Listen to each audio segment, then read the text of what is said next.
Hey everyone! This time we read The Symbolism of Zelda, a textual analysis of Majora's Mask, written by Hansen. And yes, I know the book is upside down the entire time. I'm just an idiot.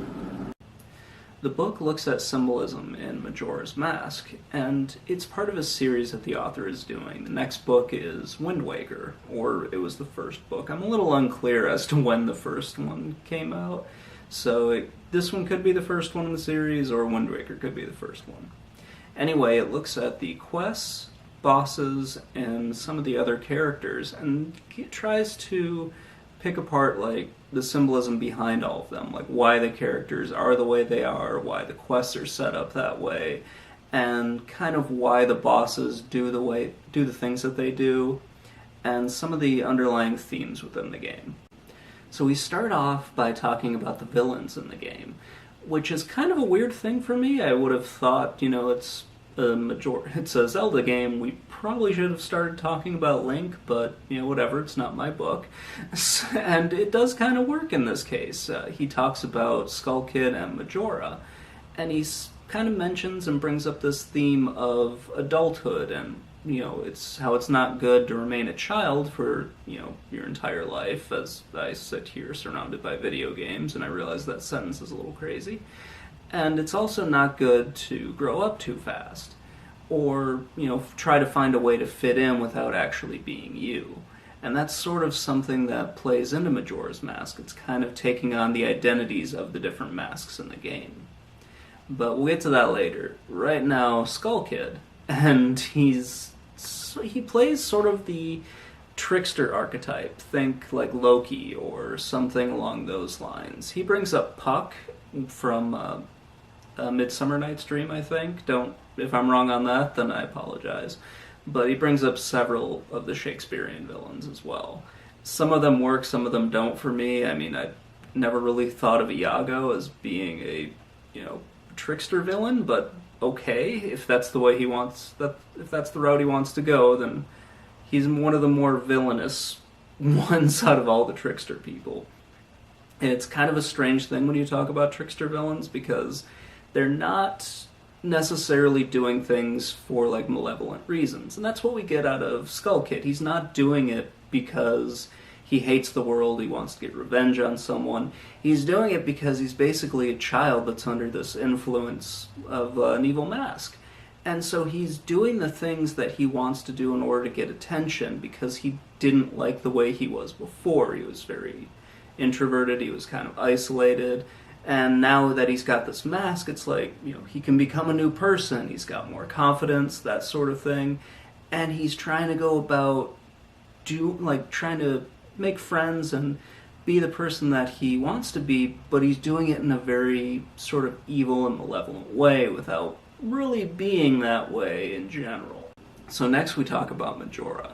And Majora is much more of a malevolent being. It's still very childlike, but it doesn't really... It's not exactly the same. It's not questing for power. It's not trying to kidnap and take over the world. It's trying to destroy the world. And it's kind of a cool thing when you get into some of the fan theories as to why it's doing that. And I kind of like them, and, they don't necessarily, at least for me, give a definitive answer on it, which is why they're theories, and they're just the fans' interpretation of the game, which is still really cool to read.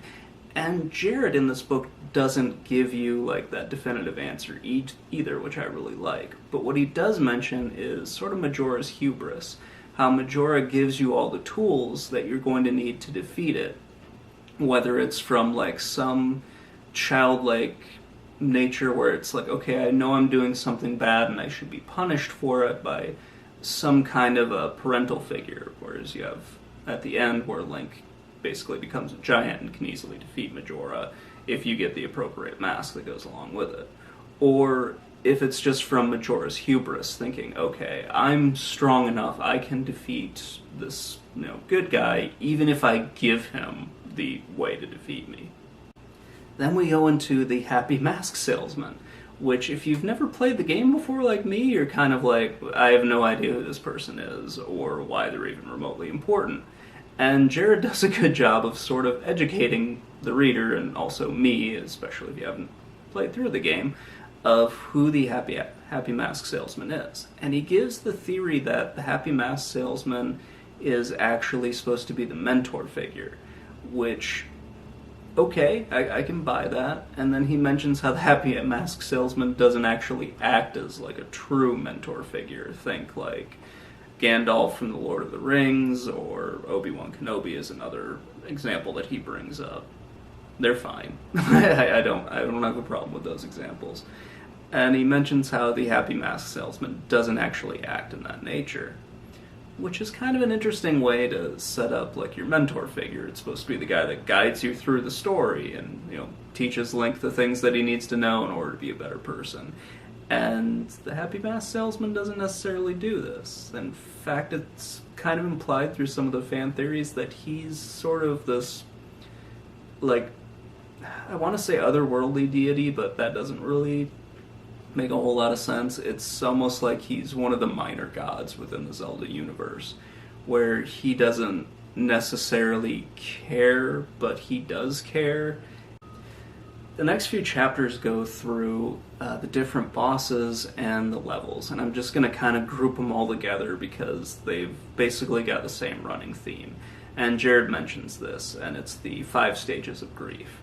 And we cover the first 4, at least, or at least most of the first 4. It's kind of a weird way that it's set up. Anyway, each one has to do with some sort of getting over a loss or dealing with death in a certain way, which is an interesting way to look at it, and it's one that I think kind of holds a lot of water. Even if later on in the book Jared decides to tear down the sort of construct for the 5 stages of grief and explain why it's not really scientifically sound, I mean, fine, whatever. But at least in the game, it makes a lot of sense because you have to deal with sort of the anger, you have to deal with sort of acceptance, you have to deal with, you know, just the overwhelming sadness of loss, you have to deal with kind of the selfishness of wanting the thing that's lost to come back to you for your own personal reasons, not because it'll do anything good for anyone else. And it also brings up probably the most interesting fan theory when you get to the Stone Tower Temple, I think it is. I remember I wrote it down, but forgive my horrible memory, even though I have notes with me. It's kind of a cool thing when you look at it and you think Majora is like a false god that was being worshipped by the people of Terminia. And that's kind of a cool thing to look at, where they have like the 3 goddesses of Hyrule, and they're just doing unspeakable things with the Triforce and the murals inside of this temple. It's really kind of cool, and he relates it to like the Tower of Babel, which sounds, if that wasn't what they were going for, it sounds pretty damn close to what they were going for.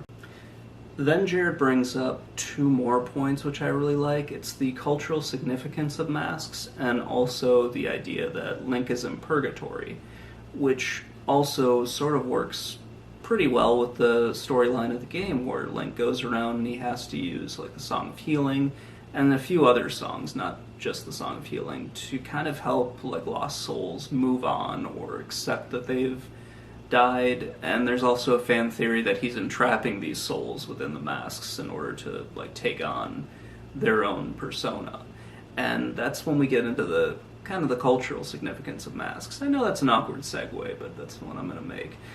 Masks have been used in every culture, as far as I know, in different type of ceremonies. The one that Jared brings on here is specifically Japanese plays, where the person will take on the mask and there's like a ritual that will go into it where you assume the identity of the person in that mask. There are other ones as well, and specifically with Sub-Saharan Africa, where you have a lot of these different, at the time, tribes and other ethnic groups that use these masks in different rituals. Often they're in plays, and often they are in ways of actually telling a story. And that's kind of the feeling that I get when Majora's Mask is being described. I don't necessarily get that these are actors that are taking on the persona of a new one, until you get to Link. The actual bosses, I get, these are people that are sort of putting on this different persona to act in a play that they don't really know is going on. And that's part of like Majora sort of doing his weird machinations where he's cursed all these masks and people are being cursed. People or monsters are being cursed to wear them and act out some bizarre play that's going on, even if they have no knowledge of it. Now Link, he's definitely taking on the personas of the different people because the masks give him different abilities within the game. And that ties more into what Jared's theory. My theory is really half-baked, to be perfectly honest with you. So there isn't a lot that I don't like about this book. It's written very well, the arguments are laid out in a very logical way, and it all just kind of makes sense to me. And I'm really looking forward to like the next books in the series if Jared keeps doing this. One thing that I don't necessarily like is a lot of the religious symbolism that's brought in, and that was kind of unavoidable with Majora's Mask. It's not really something that I like to read, but I kind of wish that it wasn't in there, but oh well. And also, if you were paying attention, you'll notice that the book was upside down the entire time. Yeah, sorry about that. Anyway, if you guys have any comments, just let me know in the section below, or if you like and dislike the video, also let me know that. If you have a book you guys want me to read for the next couple of episodes, just let me know. I already have a book picked out next time. We are going to be reading Replay, and this is going to be a fun one because it's basically a history of video games. So it's going to be a little bit thicker, and it's going to take a lot longer than this one because this is kind of a short book. It's a little over 200 pages, or at least close to that. So you can knock it out in about a week or so. Anyway, I hope you guys enjoyed watching, and have a great day.